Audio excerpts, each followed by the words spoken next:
Hello साथियों, private चिकित्सक medical association के यूट्यूब चैनल पर मैं आप सभी का स्वागत करता हूं। साथियों, आज फेसबुक पर मैं आपको ऐसी बात बता रहा हूं जो आपने कहीं भी नहीं सुनी होगी। साथियों, ग्रामीण चिकित्सक जो हैं ये सीएमओ से डरते क्यों हैं, स्वास्थ्य विभाग से इतना डरते क्यों हैं?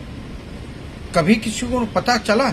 नहीं चला, क्योंकि ये लोग जो छोटे चिकित्सक होते हैं ये बहुत ही सज्जन होते हैं और ये लोग जो है ना दिल के बहुत अच्छे होते हैं, इसलिए स्वास्थ्य विभाग से डरते हैं। और स्वास्थ्य विभाग वाले अब तो ऐसा हो रहा है, स्वास्थ्य विभाग वाले इनको पैसे ले लेकर एमबीबीएस की डिग्री इन्हें दे रहे हैं।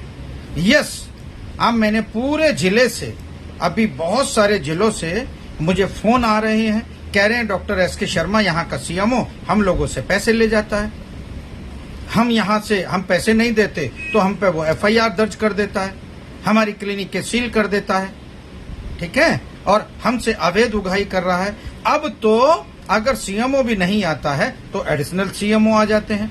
अगर एडिशनल सीएमओ नहीं आते हैं तो भैया उनके जो कंपाउंडर आ जाते हैं, उनका ड्राइवर आ जाता है, 10-10 हजार रुपए मांगते हैं, 40-40 हजार रुपए मांगते हैं, 50-50 हजार रुपए मांगते हैं। सरकार का कोई भी देखभाल नहीं है, सरकार को आंखें मूंदे करके बैठी हुई है कि सरकार को पता ही नहीं है कि ये जो स्वास्थ्य विभाग वाले हैं ये झोला छाप चिकित्सक यानी ग्रामीण चिकित्सकों से जो ये झोला छाप ग्रामीण चिकित्सकों को झोला छाप जैसे शब्दों से अपमानित करते हैं, ये गलत है।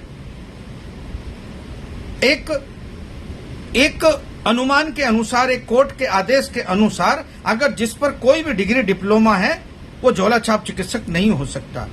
और कितने भी ग्रामीण चिकित्सक हैं देश में, सबके पास कहीं से न कहीं से डिग्री डिप्लोमा है, परंतु स्वास्थ्य विभाग फिर इन्हें झोला छाप जैसे शब्दों से अपमानित करता है। मगर अब ये प्राइवेट चिकित्सक मेडिकल एसोसिएशन होने नहीं देगी। अब ये प्राइवेट चिकित्सक एसोसिएशन पूरे देश में जितने भी ये लिखने वाले हैं, ये बोलने वाले हैं, जितने झोला छाप चिकित्सक बोलते हैं या कहते हैं ग्रामीण चिकित्सकों को, अब वो ग्रामीण चिकित्सकों को जेल क्या भेजेंगे, अब उनको ही जेल भेजने का काम किया जाएगा। क्योंकि साथियों, ये कंटेम्प्ट केस बनता है। अगर किसी मानव को उसके अस्तित्व पर चोट लगाई जाती है तो ये गुनाह है, ये कानून का उल्लंघन है।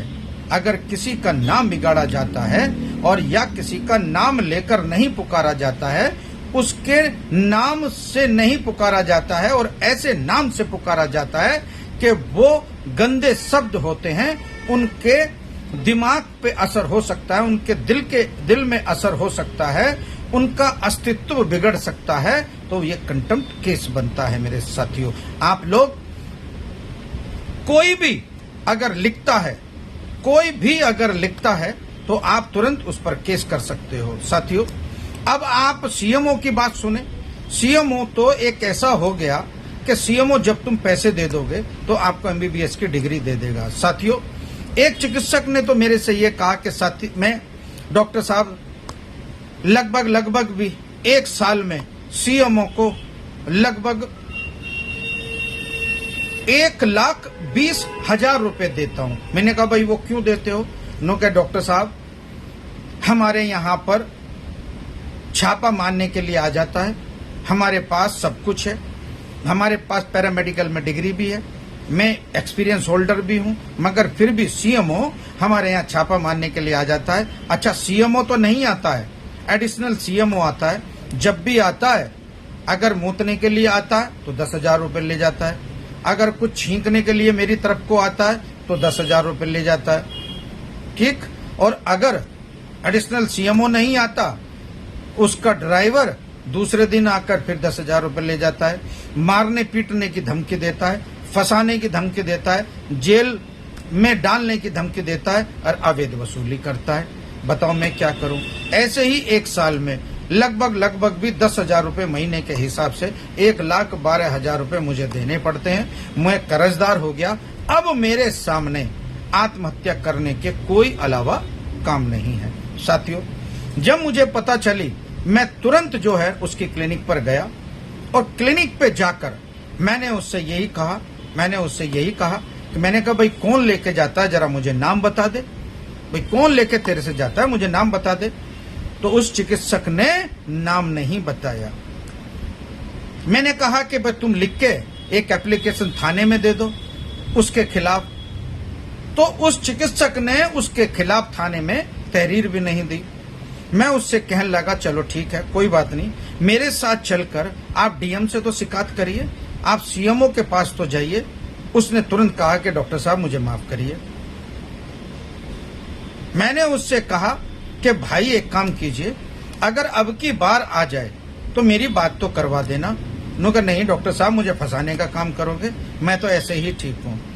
तो अब कमेंट करके मुझे ये बताओ कि अब उस चिकित्सक का होगा क्या, अब उसको कैसे करें। मैंने सबसे कह रखा है, सभी चिकित्सक से, हमारे लाखों सदस्य हैं, मैंने सभी से कह रखा, अगर कोई भी रिश्वत मांगता है उसकी वीडियो बना लो, उसे पकड़ के ढूंढ दो। कोई भी रिश्वत मांगता है या कोई तुम्हें अत्याचार कर रहा है या कोई तुम्हें टॉर्चर कर रहा है या तुमसे अवैध वसूली कर रहा है, उसकी वीडियो बना लो,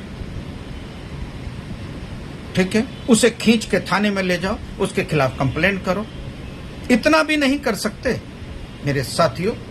मेरा कहने का तात्पर्य ये है कि जब तक तुम इन हरामियों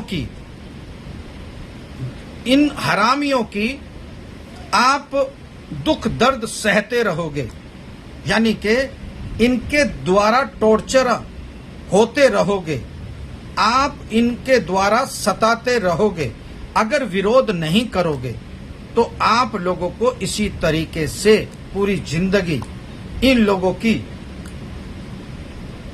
जो है रिश्वतखोरी का शिकार होना पड़ेगा। और ऐसे अधिकारियों की जो है वो बढ़ जाती है, मतलब शक्ति बढ़ जाती है कि आप उसका विरोध नहीं कर रहे हैं। जब तक आप विरोध नहीं करोगे, तब तक आप लिखित रूप में हमारे पास शिकायत नहीं करोगे, जब तक आप लिखित रूप में डीएम को इसकी शिकायत नहीं करोगे, तब तक उस भ्रष्ट अधिकारियों के खिलाफ आप कुछ भी नहीं कर सकते, जब तक कि आप उसके खिलाफ खड़े नहीं हो सकते। आप खड़े होइए।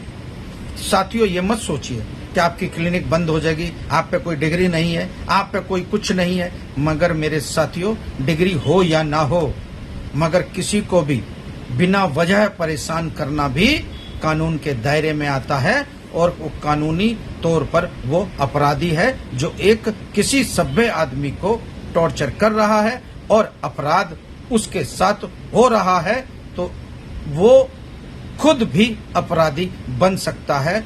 इसीलिए अपराध को रोकने के लिए अपराधियों को सामने से टक्कर देनी चाहिए, ना कि भगना चाहिए। मेरे साथियों, हम लिए प्राइवेट चिकित्सक मेडिकल एसोसिएशन ऐसे ही दमनकारी कार्यों के विरोध में खड़े हो गए हैं। अब हम पूरे भारत में प्राइवेट चिकित्सक मेडिकल एसोसिएशन के जरिए से सभी चिकित्सकों को, ग्रामीण चिकित्सकों को जगाने का काम कर रहे हैं, सबको जोड़ने का काम कर रहे हैं और सबको चिकित्सा अधिकार दिलाने का काम कर रहे हैं भारत सरकार से। और भारत सरकार से मांग कर रहे हैं कि आरएमपी आयोग बनाकर ग्रामीण चिकित्सकों को भी लाइसेंस देना चाहिए प्राथमिक उपचार करने का, और इनको भी सम्मान की जरूरत है, इनको अपमान की जरूरत नहीं है, इनको जेल में डालने की जरूरत नहीं है, इनको सम्मान की जरूरत है, ताकि देश में ग्रामीण क्षेत्रों की स्वास्थ्य सेवाओं को मजबूत किया जा सके। इसलिए ग्रामीण चिकित्सकों के भी आप लोग मान सम्मान की सुरक्षा करना आम जनता का भी दायित्व है और सरकार का भी दायित्व है। और वो तब है जब आप लोग इकट्ठा हो जाएंगे, आप लोग इक्का कर लेंगे, आप लोग मजबूत हो जाएंगे, आप लोग संगठन से जुड़ जाएंगे। प्राइवेट चिकित्सक मेडिकल एसोसिएशन आप लोगों के साथ में है, कंधे से कंधा मिला के आप लोगों के साथ में है। और साथियों, आपका बाल बाका नहीं होने देने के, चाहे इसके लिए ईंट से ईंट बजा दी जाएगी, मगर आपका सम्मान जरूर दिलाया जाएगा। जय हिंद मेरे साथियों, जय चिकित्सक, जय आरएमपी चिकित्सक, जय ग्रामीण चिकित्सक, जय हिंद मेरे साथियों।